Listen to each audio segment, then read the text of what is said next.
Hello, everyone. Um, it is now Saturday morning, about 1:30 a.m., and I was going to go to sleep earlier, but what happened was something kind of amazing happened. So uh, my phone was filling up with in the memory, so I was having trouble um, recording stuff. That's why the last video was cut off because there was no more memory in it. So I was at the parking lot and was talking, and it just shut off. So I went. I thought that maybe I should get an SD card. So when I got back to the hotel area, I went to Walmart and picked up an SD card, the 64 gig, and then I asked the guy though, why do you have a pin to open the slot? And he said no, but I said, can you use a like paper clip or he said, well, it was small enough, and he suggested using a needle. So I went to the Walmart, looked at the section where they had the pins and things, a paper clip, and I picked up this. You can see it. Um, Pack of needles used for sewing. They're different sizes, and certainly has it has really small uh, as well as not as small needles. So I thought, well, for sure it'll work, right? But because one end of it, obviously because it's a needle, is sharp, so it makes it difficult to push, and you don't want to use the sharp end, uh, which actually did, because you might damage the phone, and obviously you can't hold it too well. Otherwise, if you held the sharp end to your uh, in your hand, you can't push too hard or you hurt your hand. So I tried various ways. I tried even turning it upside down, and it didn't work. And so but all have always been thinking that just what I'm doing uh, is it's God honoring, and paying a tribute to Sylvia Likens. So I thought, I really should continue with this, but I was praying to God, but I need to get the memory card in there because otherwise I can't take any more pictures or videos, not even one more picture. So, and I thought of erasing some of the videos that I made, thinking that maybe that will help to free up some of the memory. But if I did that, then that means the picture in the gallery that Google prepared would also be deleted. So I didn't want to do that. So I thought, well, the only way to do this is to use the SD card, put it in. But I having trouble opening the slot, and so while I was downloading the one of the videos that I made, I was cleaning up my desk, and I saw a bag. Actually, this bag right here that I brought from Canada, and it had some stuff in it, and wanted to clean it out. And the bag was almost empty, but I noticed something inside the bag, and it was well, what I saw at first was a piece of zipper uh, that had broken off from the case where I put my toiletry items. So okay, then I threw that out. But as I was doing that, I noticed something else in the case, and this is the amazing thing. I noticed a paper clip, if you can believe. So here is the paper clip that God had miraculously, we can see it, it's a paperclip. Okay, miraculously provided. So I bent it out a little bit, and it was a perfect size. It's any bigger would not fit. So it's a perfect size, and I pushed it into the hole, and it worked. So, I mean, now, for those of you that are not Christians, you would say, "Oh, it's just a fluke." Um, but no, I don't think it's a fluke. So I believe that God had miraculously provided for me. So I just want readers to, or viewers, to know that. So now, praise God, I can continue with the video making.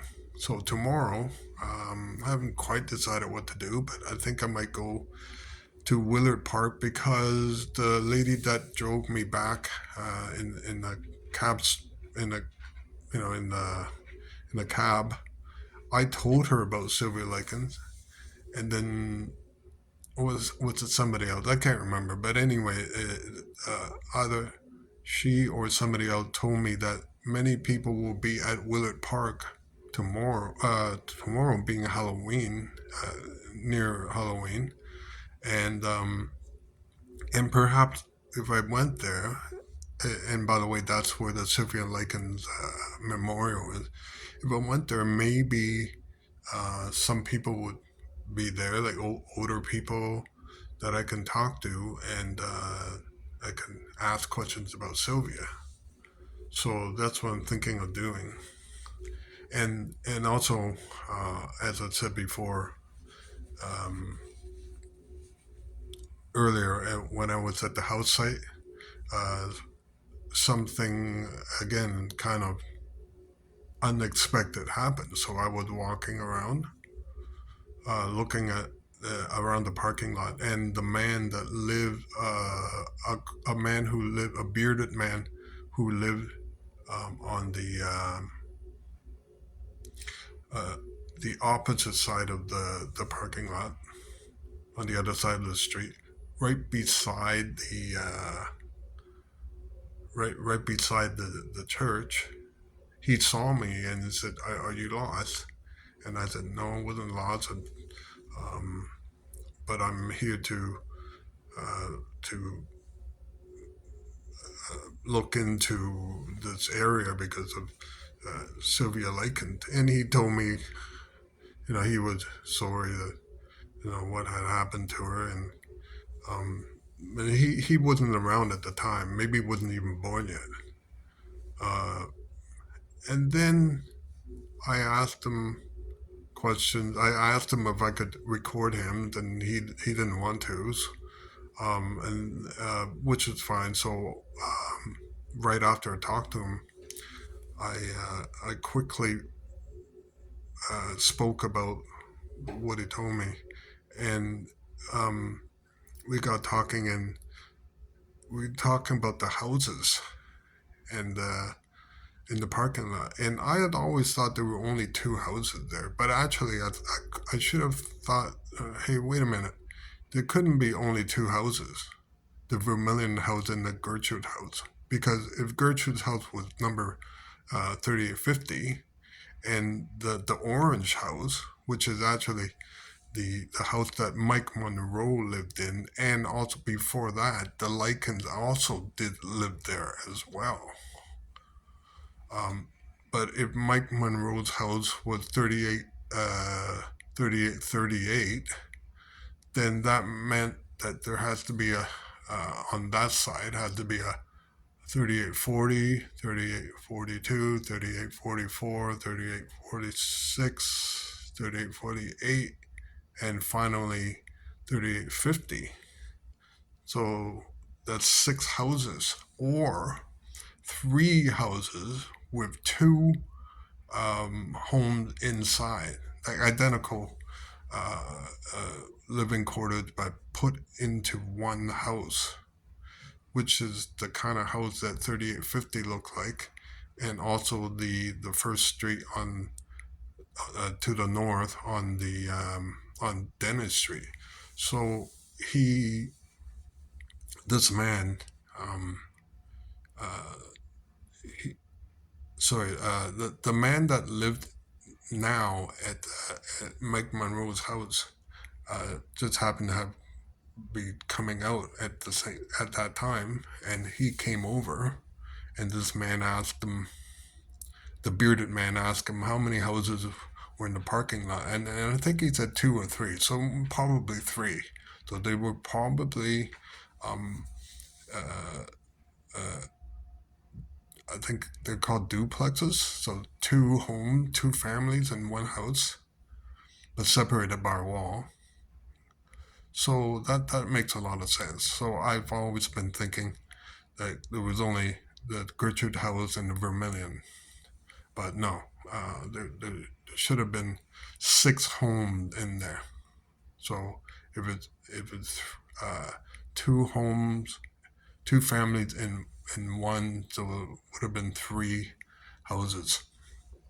Anyway, that's not the amazing part, but the amazing part is when the man was talking about these houses, that he said that Mike Monroe's house, um, after Mike Monroe moved out, so Mike Monroe died about a year ago, and he moved out of New York Street around 8 or 9 years ago. And this man, the man that I met today, came to Mike Monroe's to live at his house.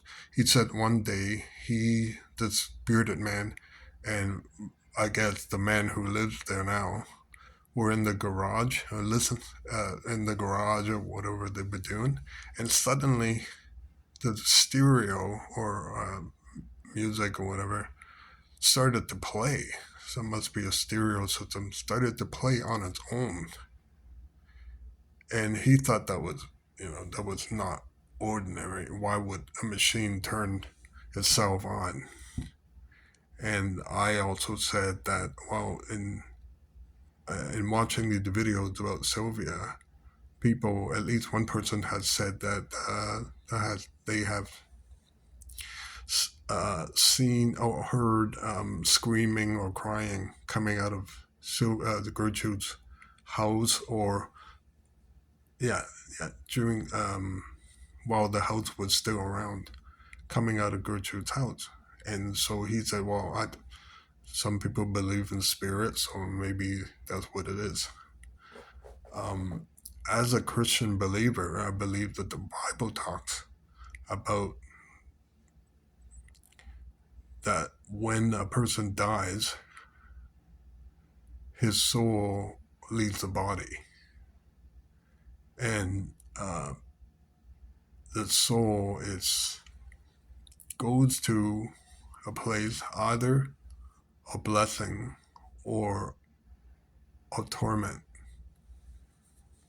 Now, because that's what the Bible talks about, I believe that if if this did happen, that um, that is the radio turned on by itself, or people have heard voices or screaming or crying. It probably wasn't Sylvia's spirit, but it could have been some kind of demon. Uh, not some kind of demon, could have been a demon, because demons are workers of Satan, and Satan is the father of lies. So if he can trick you into believing these lies, it's all the better for him. He can trick you into thinking that that you can raise up, go to what do you call those, fortune tellers, um,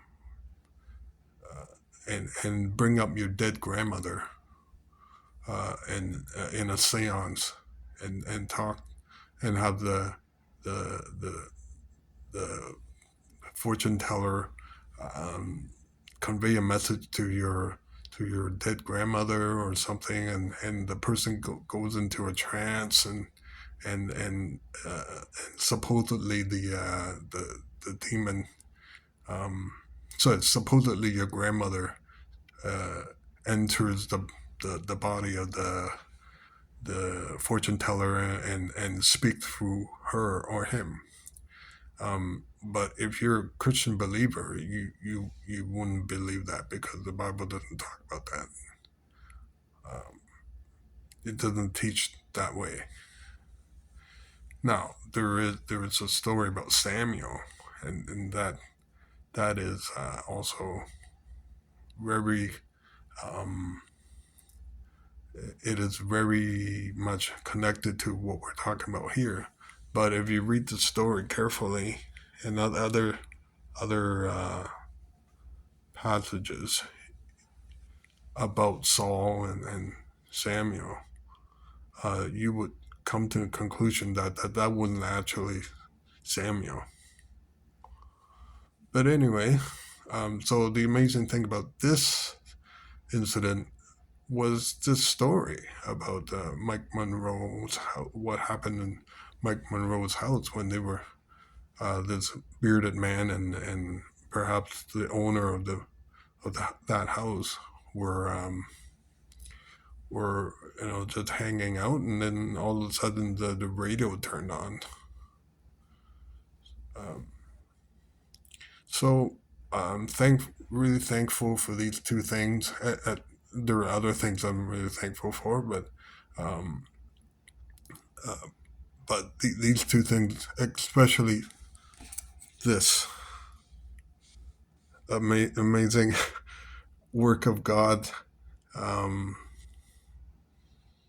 I mean, if I didn't have the paperclip, okay, I could still probably get it open. I would have to go to the mall, to the Walmart, and find a phone provider, phone business, and see if they can open it for me. But now I don't need to do that because I have this, and it's already in there. So I think I'll keep this paper clip as a souvenir.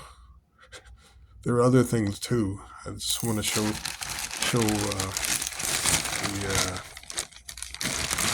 you what I bought today at the Walmart before I go to sleep. So here's something that I bought, a little souvenir. Let me just take it out of that same bag that contained the miraculous. Here's the bag. It contained the miraculous paper clip. God provided paper clip. Okay, so this is what I bought at Walmart today. Say hi, everybody. It is a scarecrow stick. Yeah. And why did I buy this? Well, it's because when I was at Sylvia Likens' funeral, at her grave yesterday, I saw something similar to this. Somebody had brought it, uh, similar kind of thing, and put it on the grave. And I thought, oh, that's kind of cute. And then I thought, oh, maybe I will buy one too, and perhaps put it on Sylvia's grave if I go there. I'm not sure if I will or not. But even if I don't go, I like to buy one for myself. So this will remind me of my trip to Indianapolis on the death anniversary of Sylvia Likens. And I would like to keep this little scarecrow doll for a long time, and she would it, uh, this doll would remind me of Sylvia Likens, and I mean, I will probably remember her anyway, Sylvia Likens, because she's such a touching story. But with this scarecrow, I will for sure remember her. um, even more. So just want to say good night and see you again tomorrow. Say good night. Okay. Bye.